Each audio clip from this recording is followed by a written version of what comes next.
Dans l'Histoire de France aujourd'hui, le portrait d'un écrivain français sollicité outre-Atlantique. Les polars de Franck Thillier connaissent un succès grandissant. Des producteurs américains veulent même adapter au cinéma l'un de ses romans. Rencontre donc avec ce romancier soucieux de réalisme qui trouve son inspiration dans les décors du bassin minier. Yves Couante avec Iris Lebrun. Un rendez-vous au calme, le long du canal de la Deule. Les deux hommes se rencontrent plusieurs fois par an. Donc le cadavre est dans le coffre. Oui. Et il reste là. Des cadavres dans son imaginaire et dans ses livres. Franck Thillier écrit des polars. Puis encore, donc l'odeur, elle arrive quand? L'odeur, elle peut se dégager assez vite. À ses côtés, Gilles Tournel, médecin légiste, ami et conseiller technique. Les questions qu'il va poser, c'est surtout les questions pour se rapprocher le plus de la réalité. Donc ce qu'on fait effectivement dans la réalité, quand on découvre un cadavre, notamment aux phénomènes post-mortem qui peuvent arriver. Détails macabres pour meurtre en eau trouble. Les thrillers de Franck Thillier font frémir d'autant plus qu'il s'appuie sur de nombreuses recherches. L'auteur s'imprègne du terrain, comme ici, dans un service de reconnaissance balistique. Ici, là, vous avez la trace de la percussion. Donc, ça, là, le coup ici. Oui, ah, d'accord.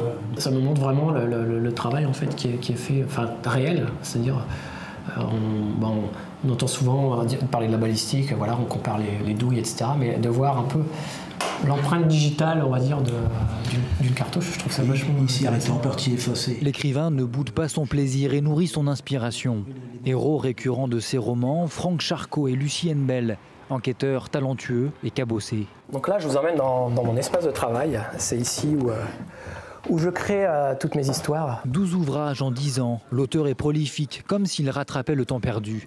Car dans une autre vie, Franck Thillier était informaticien. C'est vraiment venu d'un besoin de ressortir un tas d'images que j'avais à l'intérieur de moi. C'est vraiment un exutoire.